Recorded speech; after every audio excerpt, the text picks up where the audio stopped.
agriculture, they've been into livestock farming, and they've run out of the laws. They've seen they've seen a lot of setbacks, but we have to put that one aside and just let's do it again. Let's do it how it should be done. Let everybody's be on the deck while the government do their own part too. If government can settle the aspect of electricity, then the food can be preserved.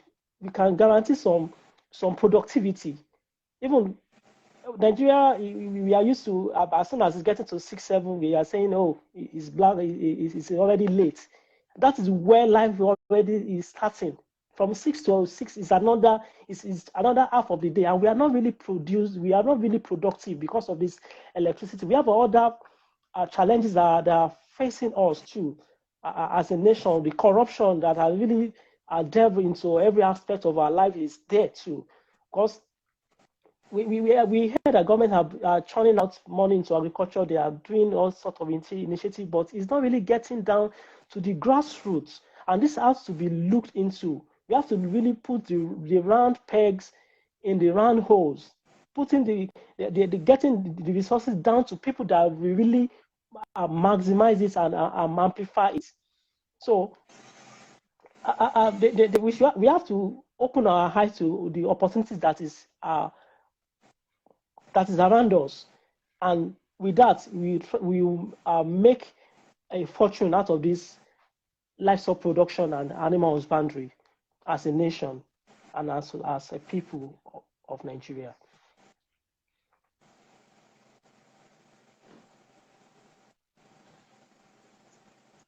Okay, thank you, Dr. Oladipo. Your network is beginning to, I don't know, but I'm trying to see if everybody is still hearing you. But can you hear me? I can hear you loud and clear. I'm still here. I can hear you. Can you hear me too? As long as they can hear, even though your video is blurry, but okay, they are hearing you at least. Thank God for that. Okay. So now, what the focus now is to be the big picture of exports. Nigeria has the potential. We have the land. We have the fertile land. We have the grass. We have the shrubs. We have even the land to make plantings that these animals that we want to care for will eat. We have the good weather that can sustain it. Then we just need to re-strategize. We need to re-strategize and launch once again and do it appropriately.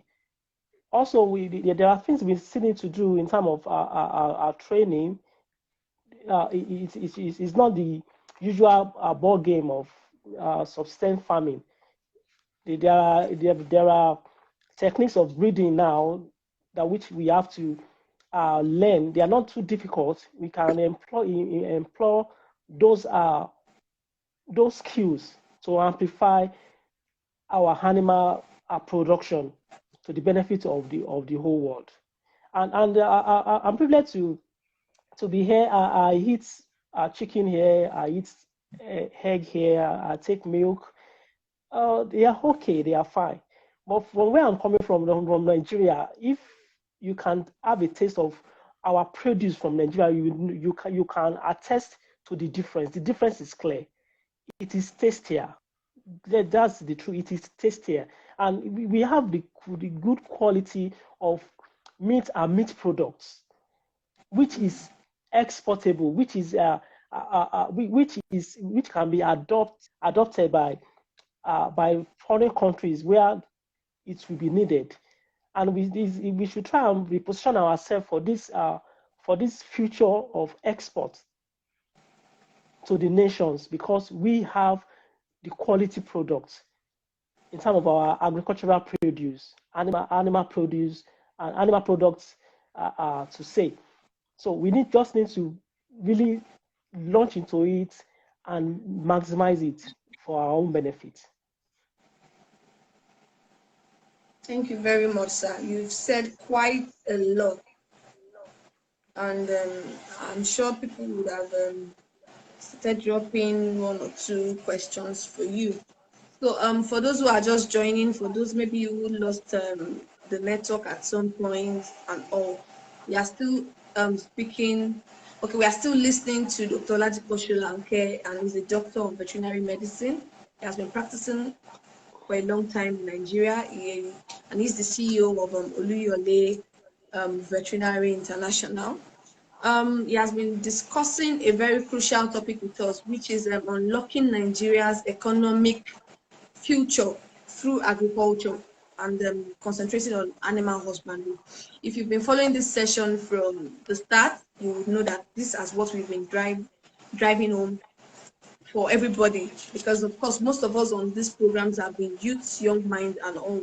So we need to start with, if I have not been planning with everybody who has been coming here, but everybody still keeps driving on the same point. I bring politician, it drives on the same point. I bring an economist, it drives on the same point.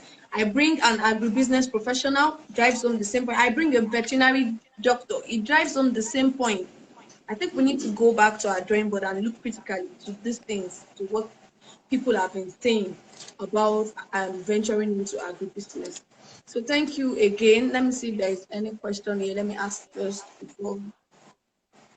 Okay, there have been comments actually. Let me try to go through.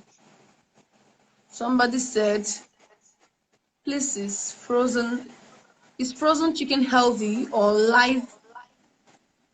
Sorry, my network is off. Okay, is frozen chicken healthy or live chicken? Did you hear that? Or is live chicken the best, or frozen chicken? Which one? Okay, did you hear?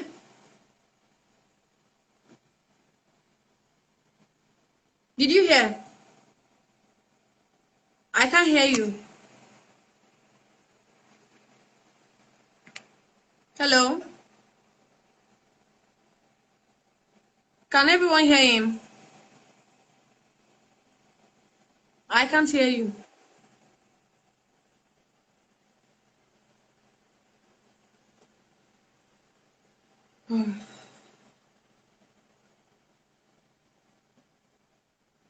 Now we can see him, we can't hear him. I don't know if you guys are hearing him, I can't. Okay, nobody can hear you. Let me try, there's a trick I want to try. Let me try to call you, you pick the call and end it. Or maybe it's not even using the same phone. I don't think it's using the same phone. Pick your call. Okay, sorry, I think it's still network.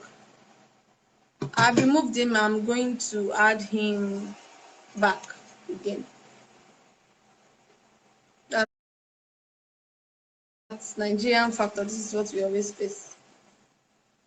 It's either network or power supply or something. Something is always around the corner to mess up the session. Let me try to call.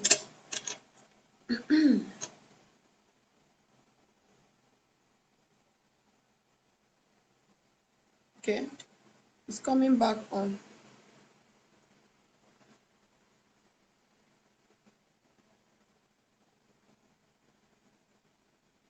Okay, it's coming back. I hope you can hear him this time around.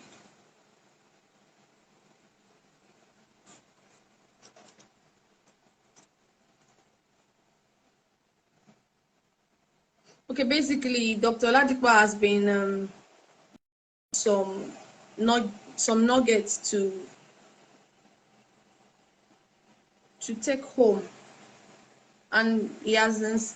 Okay, sorry, I just get distracted when I'm trying to add him back. It's quite crazy, actually.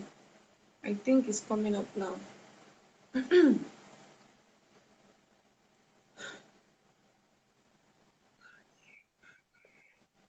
I think I'm back now. Okay, yeah, we can hear you now. Okay. Okay, so somebody was asking, is it better to take frozen chicken or live chicken? Like, which is healthier? Well, it depends on the nature of that chicken, the frozen chicken you're talking about. If it is such that is preserved with chemical, any additive on chicken is not good enough. But it is better to eat live chicken, freshly processed chicken, to a frozen one. When it's frozen, it is preserved, but as it stays long frozen, it loses its nutrients in bits. You cannot you cannot be really sure of 100% of the nutrient value of frozen chicken as it stays in that frozen chain compared to a live or freshly processed chicken. Okay, I hope everyone heard him. Thank you, Dr. Oladipo. He was saying whether it's frozen or it's live is not what matters most, as much as the condition in which the chicken was reared, prepared, and processed. That's what matters most when you want to consume your chicken. Can you still hear us, Dr. Oladipo? I can hear you clearly. Okay, I'm trying to check for the other question. Somebody said, okay, that what if that, let me just put it the way I can. Okay, it's I can see it now. It's saying, is it hygienic to convert infected poultry bird to frozen chicken and people consume it? Is it hygienic? It is a total error. It is not hygienic, and it is unethical. It is wrong to eat any carcass, that is a dead animal that died of any disease condition or any abnormality. It is wrong. It's like and that is like one of the hypotheses of what we are faced now, because any animal that died of a particular disease, it could either be virus, bacteria, or parasite that kill the animal, and that organism is still, some of them can still be potent in the carcass of the animal. So eating such, although when it's well cooked, some say okay it can kill, but there are some that are not well cooked. Maybe just roasting it slightly and consuming it. You can see some meats are red meat that you eat even with blood still coming out of it as sticks, and this is exposing you to live organisms, and which is very deadly. It is not safe to eat animal that you it is satisfied that died of any disease condition. It is wrong. It's wrong to eat. Such animals has to be disposed. Okay, thank you. I found another question. Somebody said, okay, Deborah, how can the diseases be contained and prevented when considering hygienic conditions and practice? How can the diseases be contained and prevented when considering hygienic conditions and practice? Well, hygiene is the major aspect that we have to take seriously in animal production, and the essence of hygiene is in turn for disease prevention and control. That is the whole essence when you are trying to maintain proper hygiene. It's a step to disease prevention and control, and these two are inseparable, because the essence of taking care of your animal is to make sure that they are in good health and in proper condition. So, in maintaining proper hygiene, we control disease and prevent it at the same time. So it is inevitable. Okay, thank you. I believe that question has been answered. Deborah, are you okay with the answer? Okay, I'm just trying to confirm if people can hear you, because I'm managing to hear you, but if others can hear, then I think I'm fine. Thank you, Dr. Oladipo. So far, so good. You've given us some insight and some encouragement as to why we should go back to our drawing board, which is agribusiness. I have some questions I would like to ask you. I intended to ask you what is animal husbandry, even though you had explained, you had given a brief definition. Could you take us deeper into, okay, good, people are hearing you, then I'll manage. Could you take us deeper into animal husbandry? Okay. Well, animal husbandry, as I said earlier, is basically the science of taking care of, and livestock varies, ranging from poultry, fish, pig, snail, rabbit, grass cutter. Virtually, animals that we can use as source of food, or source of food for consumption. And the animal husbandry involves all the technicalities of bringing this animal from day one to the table, and every other aspect of the health and the production. So it's all about the breeding and seeing to the health of this animal for human consumption. That's what it's basically about, and it depends on what aspect of the breeding you want to go into, or the type of animal you want to really embark on, because that will have a kind of variation to one another. Thank you very much. So you've been able to tell us more about animal husbandry and what it entails, because I feel it's imperative that for people to actually digest the whole scenario that we are talking about, they should also have a deeper understanding of animal husbandry, being a part of agribusiness that people are very interested in. Okay, why do you think youth participation and sustainability in livestock farming is low? Few youth participate, and then the few that participate, a lot of them do not, and they don't participate in a sustainable level. Like within how many months or a year, they are out again. What do you think is the reason?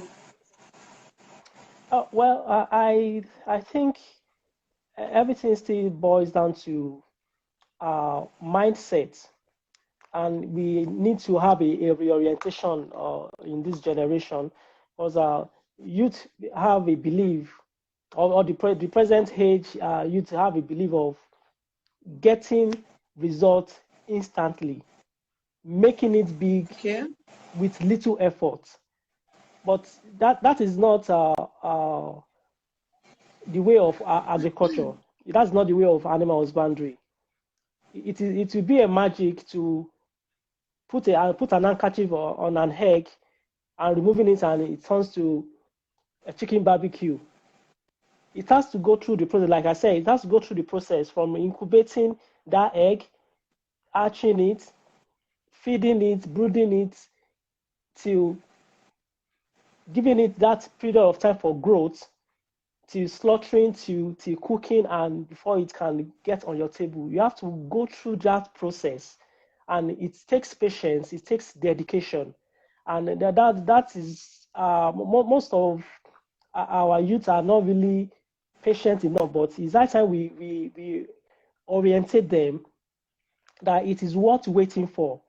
Agriculture, it needs our patience, because at the end of the day, it will pay off. So I discovered that there is low turnout of youths in this generation into agriculture, because there has been a gap, knowledge gap, in the sense that we don't expect that it has been like a belief that young minds don't go into agriculture. Young minds only go to school and read, and when you read, you come out looking for white collar job, looking for jobs in bank, looking for we don't think like after leaving school you go back to the farm. That's the point. We think like after school you go into the urban center and be looking for a job in the skyscrapers. It's not supposed to be. The essence of the education is for research, is for impact of the economy, and it is high time we encourage our young mind, or we orientate them. At the essence of all this education is for practice. It's not to look for job. It is for job creation. The job we are looking for with the government is already in us. It is high time we take that initiative and create those jobs themselves. Yeah, thank you, Dr. Oladipo. You have highlighted a lot of things that are in my mind and in my head as well. Yeah, a lot of people come to me and say, oh, please, I don't know what business to do, or I'm looking for a job, I don't know what to do. Some even call me and say, I would like to invest in agriculture, but I don't want to be a part of it. And seriously, that is where people make themselves prey, like a prey to predators who are out there to take away your sweat, your hard-earned money. I'm not saying people should not be investors or people should not invest in agriculture. Maybe, of course, people who have multi businesses and have the extra cash to invest in agriculture. Of course, we know how to help those kind of people manage their funds. But when a young person, able-bodied man or woman who doesn't even have like a steady job yet, or a steady source of income, or who doesn't have a second option, a second job somewhere, like for instance, someone like me, I have a 9-to-5 job.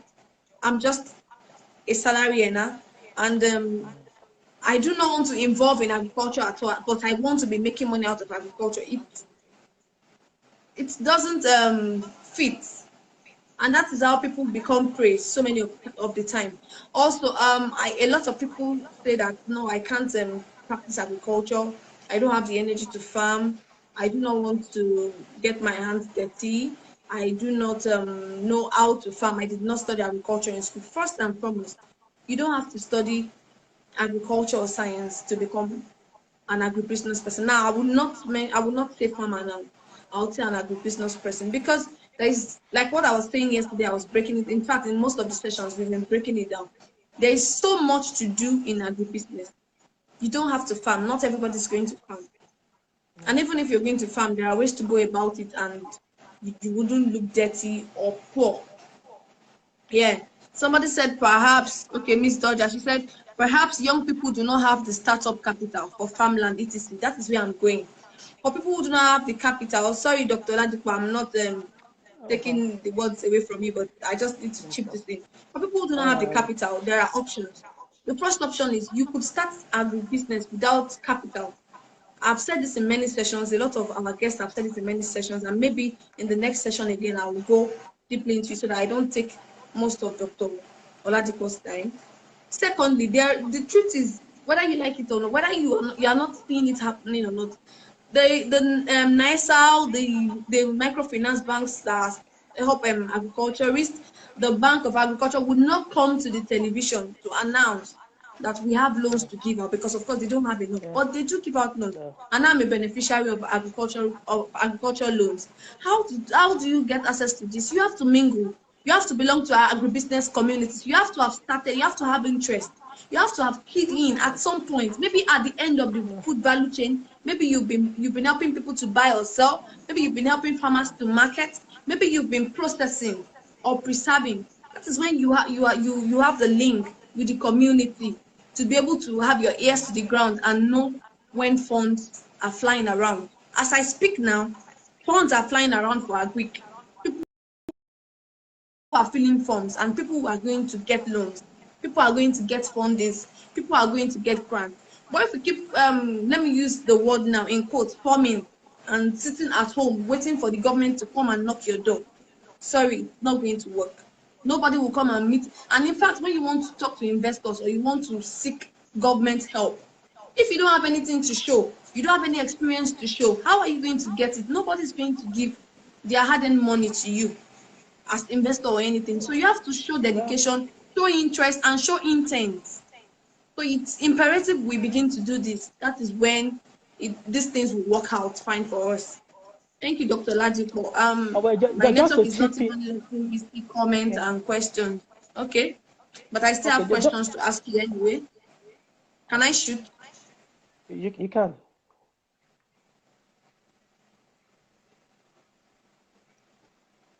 You can ask the questions. I can't hear you. Okay. Okay, I think I can hear you now. Okay. Just for what you were saying, I just want to chip in a bit. Like for our youths, it's true that we are expecting like government funds, government grants, but such don't go to someone that don't have any experience. These grants are for expansions. They want to see what you've done. They want to see your data. They want to see your plan, your business plan. But if you've not done it before, by the time you go to the interview, they would know that you don't have anything to offer. They won't give it to you. But just have to, even it's just a room, you start something like 50 balls, a pack of poultry balls, and this experience you get from there. By the time you want to get the grants, you can defend it. But if you can't defend it, nobody wants to waste grants. It's not for wasting; it's for expansion. So that is it. Yes, you are very right, and I quite agree with you. Thank you. If you don't mind me indulging, I'll still ask you, what is the relationship between economy and agriculture? Well, agriculture is the bedrock of every society because there are basic things of life. Here is one, food is another, and shelter. And you cannot do without food. You cannot do without either plant products or animal products daily. If it's not just 3 times, it can be twice or once. But it's a necessity, and this has been a tool for economic growth. It has been a tool for exchange, for commerce. So that is why agriculture is an integral part of economy, of any economy in the world, and it has to be taken seriously. And we see the impact of this agriculture on Nigeria's economy in the sense that we, as a nation, we diversify into crude oil exports. We diversify into oil some years ago, and we are paying dearly for it now. We left agriculture because we started using crude oil as our means of exchange with other countries, and the oil has failed us now, and we don't have that agriculture to replace it, except we start now, and that is what we are advocating for now, that people should go into it. And even before we talk about export, we first have to have saturation of that agricultural produce within before you start talking about exports. It's when you are satisfied, then when you have excess, and that's when you can boldly say, okay, I don't want to export, because you would have mastered the art of producing it in larger quantity that can even sustain you, that you will not have shortage, and we at the same time catering for needs of others. And Nigeria has that capacity. We have that export capacity.